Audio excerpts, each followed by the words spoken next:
Hi, hello, hola, bonjour. Hi guys, welcome back to my YouTube channel.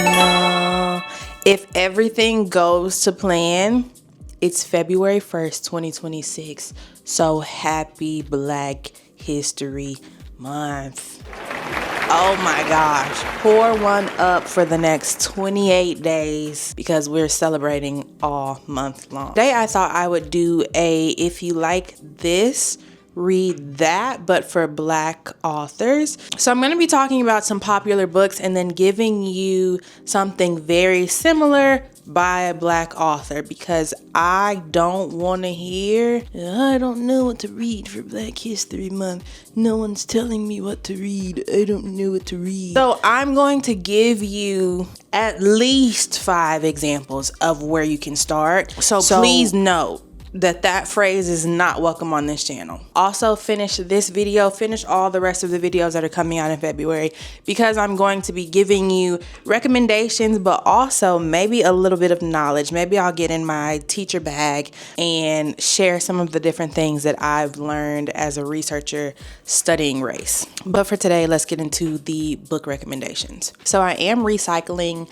a Instagram post that I posted like 4 years ago because again, the medium is the message. And starting with recommendations for A Little Life. This, honestly though, the recommendations that I'm going to give you are not as emotionally taxing in my opinion as A Little Life. I think it's hard and has been hard for me to find something since reading this that made me feel the way that I felt while reading this. Okay, so this book, the man on this cover in despair, like that's how I felt the entire time reading it. But some of the themes that they cover that are going to be in the recommendations that I'm telling you about are sexuality and feeling comfort and control and speaking out about those in family relationships and friendships, but also the idea and narrative that society creates around gay men. But this story is truly one of its own. If you do decide to read this book and you accredit me with being the reason you read it, please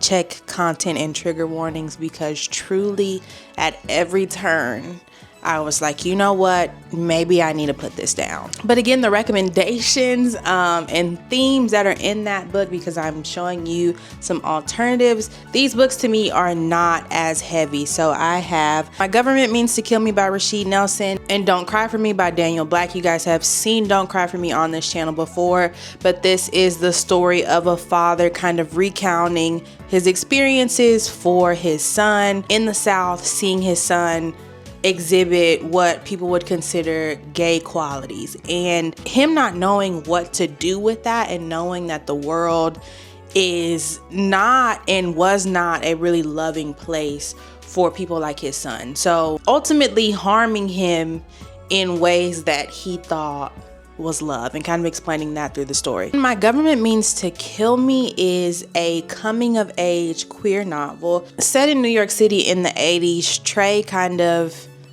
figures out who he is and what he should stand for, again, as a Black queer man in the 80s in New York City.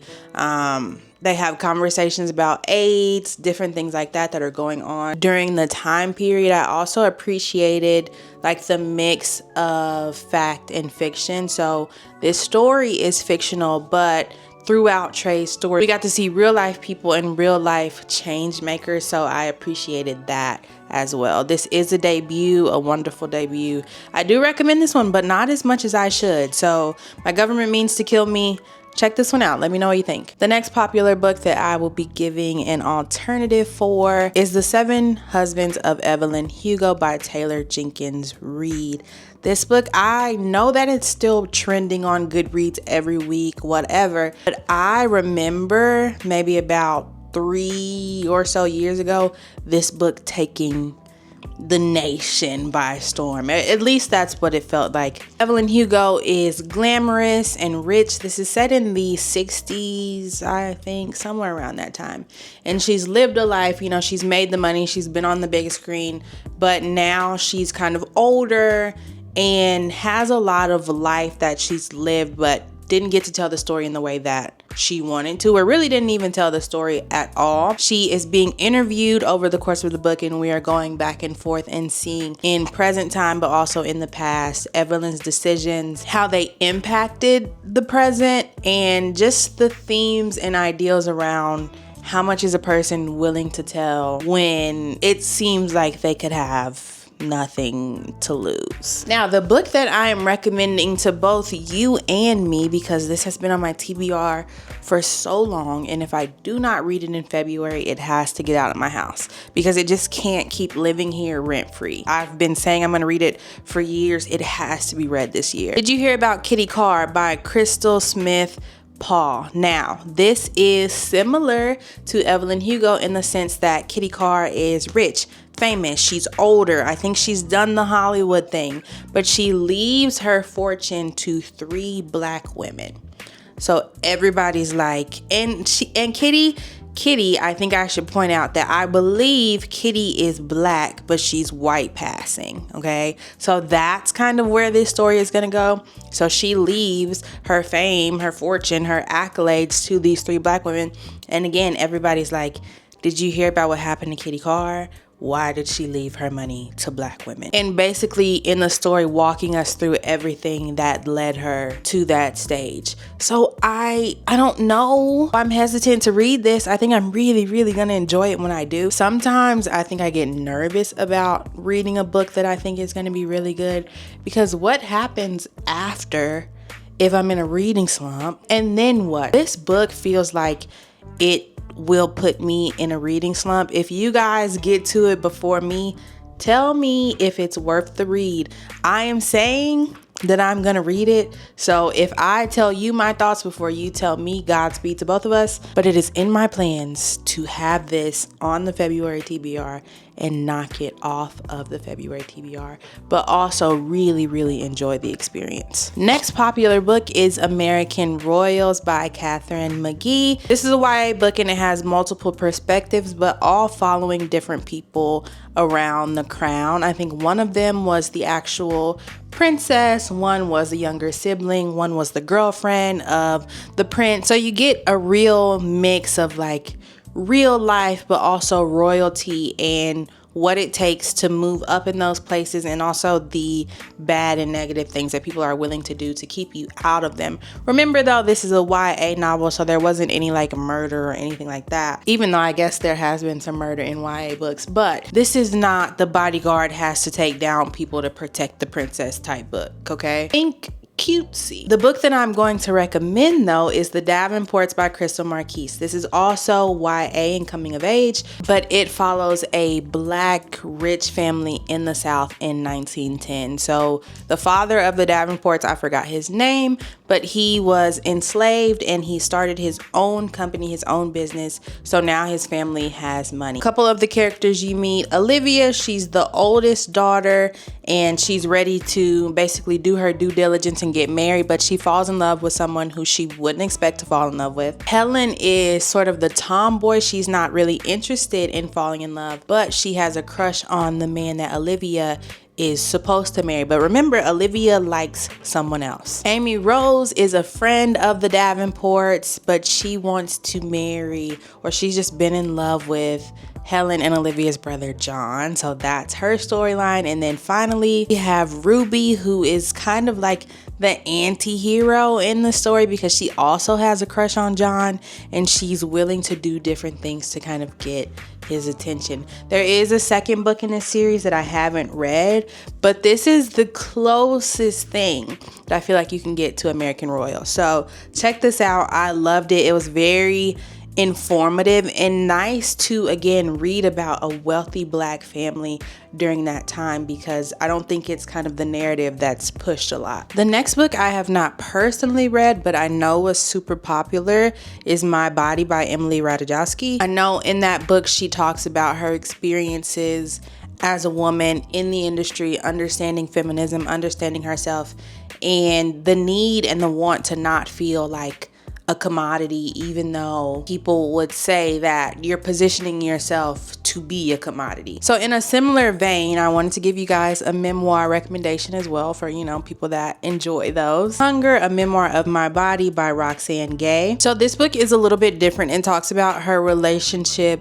with food and eating and kind of using that as a defense mechanism to protect her.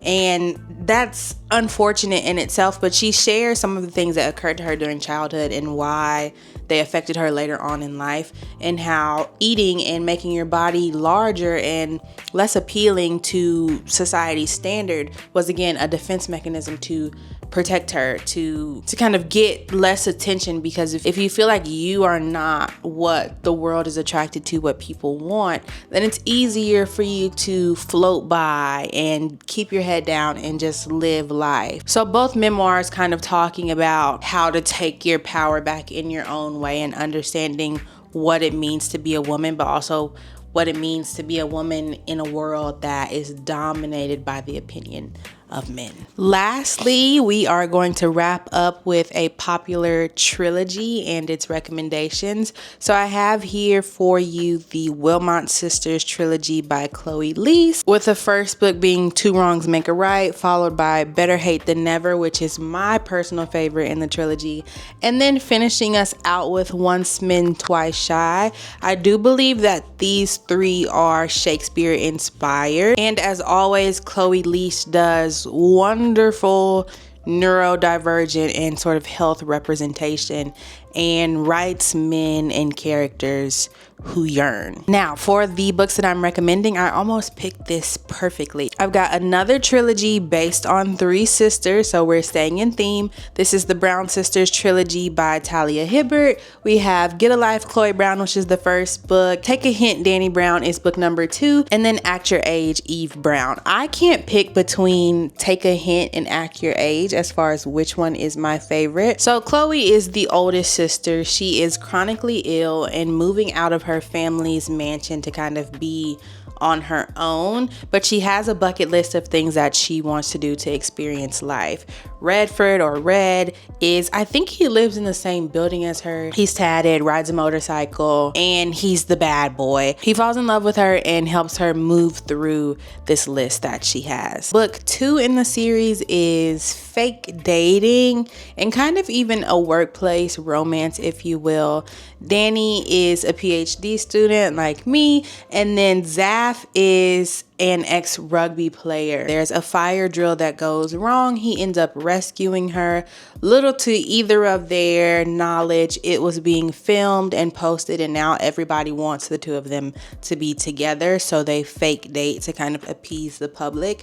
That's the main plot. Underlying plot is that Danny wants a friend with benefits, someone to sleep with. She felt like Zaf falling in her lap was perfect. She's closed off. She doesn't want anything serious, but secretly Zaf is a lover boy. He wants to crack that cold, hard shell between her. I do remember a very upsetting miscommunication moment in this book, though, just FYI. But this one was maybe the spiciest of all three. All three of the books in this series are spicy, so keep that in mind when you're going into the read. Now, this is a trope we know and love, grumpy sunshine. Eve is the youngest and the chaotic sister.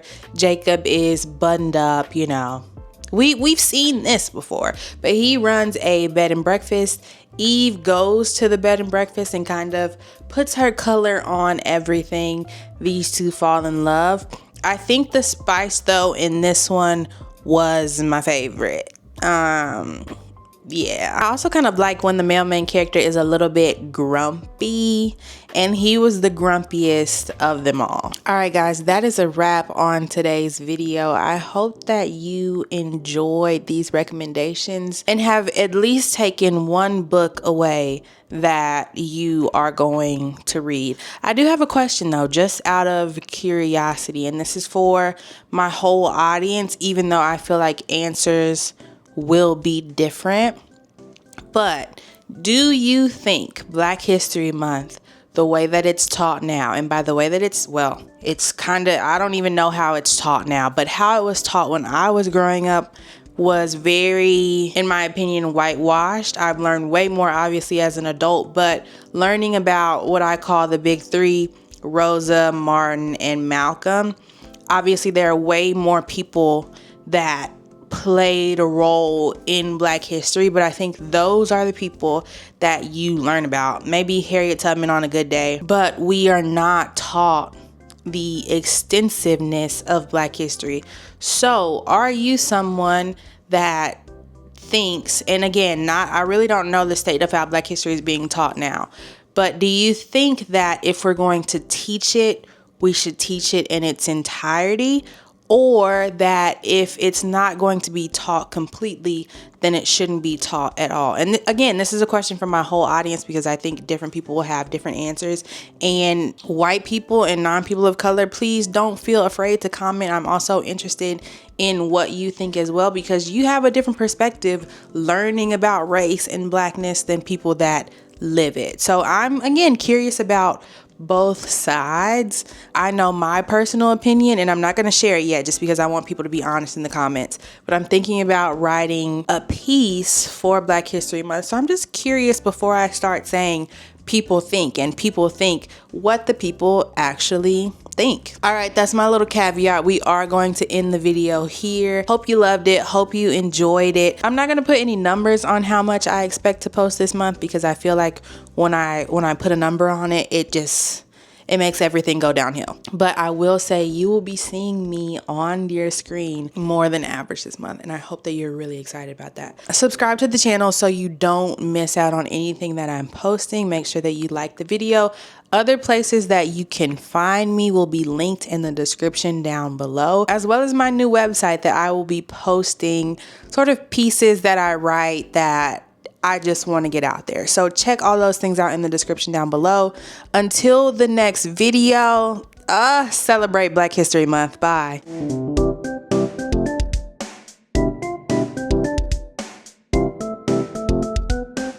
The books in the hello.